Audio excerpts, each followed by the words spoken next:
Chapter 29, Rafiki. Silas stared up in surprise. The twins gestured at him frantically to start climbing the rope. "What are you waiting for?" Timothy yelled from the top of the canyon. "Hurry up!" "Oh no, they're coming!" Natasha gasped. Silas strapped the staff to his backpack, using the ties, then jumped up and grabbed the rope. He scrambled up as fast as he could. The rope was rough and fraying, tearing at his palms. It looked like the one from the bridge that had been sawed through, but it held his weight. He kept climbing. "Get the cub!" Shenzi howled. "Scar's orders!" Silas felt something snap at his heels. The near miss drew his attention. He looked down in alarm. The hyenas launched themselves into the air, trying to bite his feet and pull him down. He swayed precariously, trying to dodge their deadly teeth. Banzai missed completely, while Shenji clipped his boot and tore off a big chunk of rubber. But Ed sank his sharp teeth deep into Silas's pant leg. "Oh no!" Silas screamed as he started to lose his hold on the rope. One hand slipped. He dangled by the other, barely keeping his grip, but Ed dug in, twisting his neck and thrashing around, trying to dislodge Silas.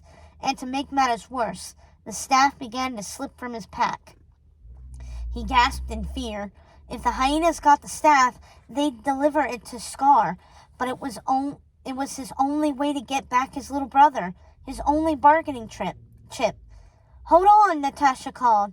The twins started chucking rocks and debris at the coyotes. Shenzi and Banzai yelped and backed off, but Ed wasn't so easily dissuaded from his prey. The third hyena held on.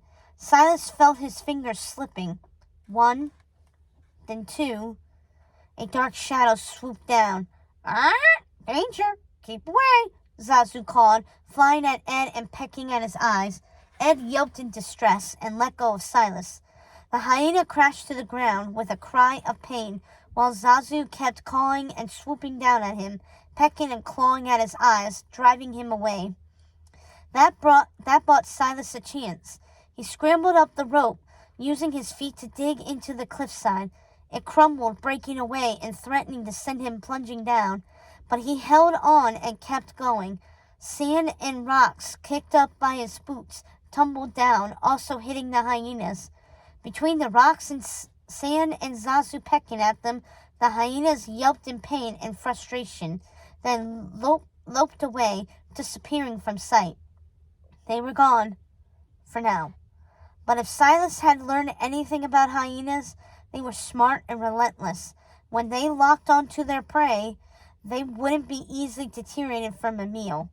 But there was more. The strange glowing eyes, the fact that they were on a mission for Scar himself. They'd be back. This wasn't over. Far from it, he feared. But he had bigger problems, like not falling off this rope. He jerked his gaze away from the ground and finished climbing to the top of the canyon. The twins helped haul him over the edge. "Whoa, that was close," Silas huffed, struggling to catch his breath. He flopped over on his back and stared up at the darkening sky, grateful to be on solid ground again. Both he and the staff had escaped the hyenas. Finally, he sat back up. "Too close," Natasha said in a grim voice. "Why'd you run away like that?" "Yeah, it's dangerous out here," Timothy added. "You can't come out here alone." They both gave him stern looks. They were worried, but also upset he'd abandoned them. "Scar, he took my brother," Silas choked out, feeling the guilt steal his voice away. The twins nodded. "I had a bad feeling," Natasha said with wide eyes. "I heard Mom talking about the ransom message left in your parents' room." "Yeah, Scar wants the staff," Timothy said, nodding to it. Somehow it had survived the climb. Silas reached over and pulled it out from the ties on his pack, thankful he hadn't lost it. "But how'd you find me?" Silas asked, his mind whirring with a million questions. Using the staff, he got up to his feet. "Zazu," Timothy said as the bird fluttered over and alighted on the staff. He came back, then led us to you. He must have spotted you out here." "Thanks, Zazu," Silas said, ruffling his feathers. The bird preened, then flapped and called, "Watch out! Watch out! Danger! Danger!" They all turned to look right as the hyena scrambled up to the top of the canyon. They'd taken another route. Their eerie green eyes glowed in the twilight, fixing on them. "Over there!" Shenzi yelped as the other two followed her, releasing a stream of giggles. "What? They can talk?" Timothy gasped. "You can hear too?" Silas said, relieved that he wasn't the only one. "Loud and clear," Natasha said. "These aren't ordinary hyenas. They must work for Scar." The hyena stalked toward them in the dying light. Zazu clung to the staff. "I am feeling hungry, Shenzi," Bonsai panted. "Did we order a human sandwich?" Shenzi growled and nipped at him. "Scar said to bring the boy with the staff, unharmed." "But my stomach's growling," Bonsai whined. "You hear it? Maybe just a nibble?" "How about chicken?" Shenzi said. "You can eat the bird, but the human cubs go to Scar."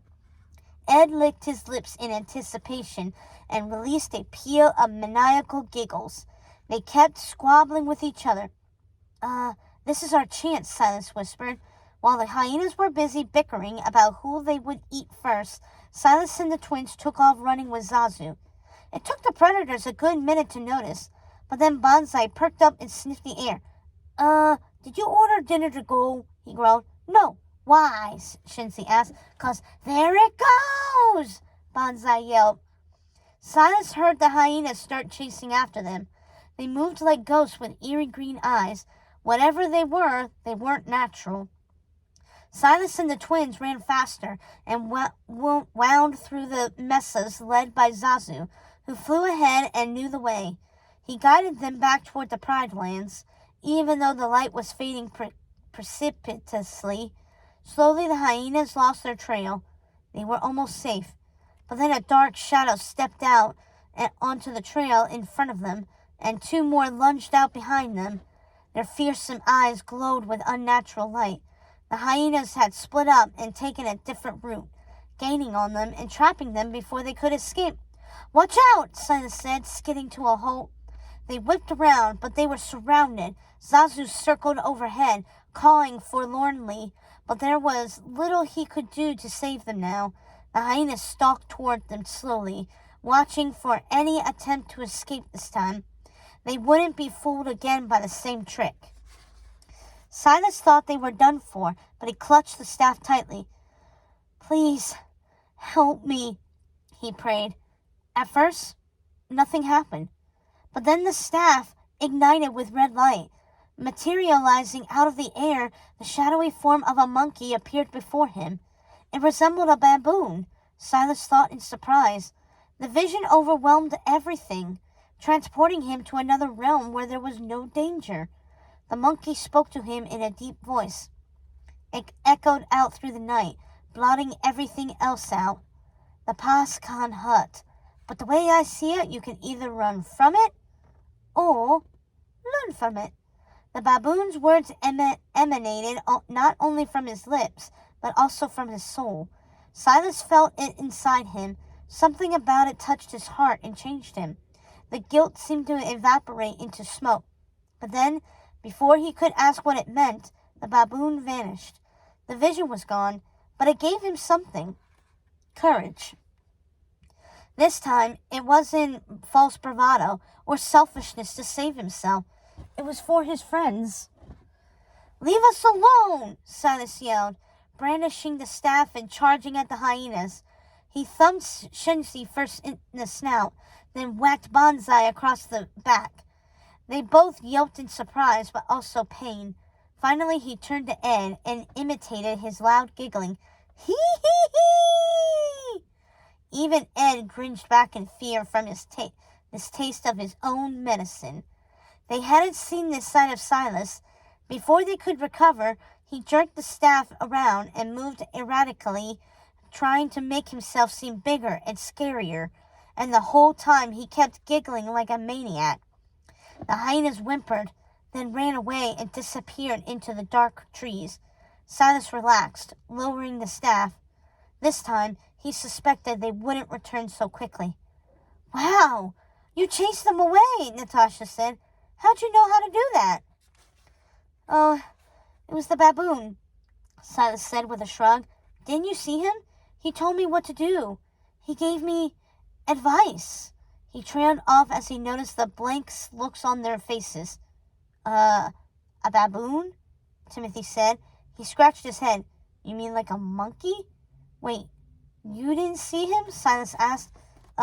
Negative," the twins replied in tandem.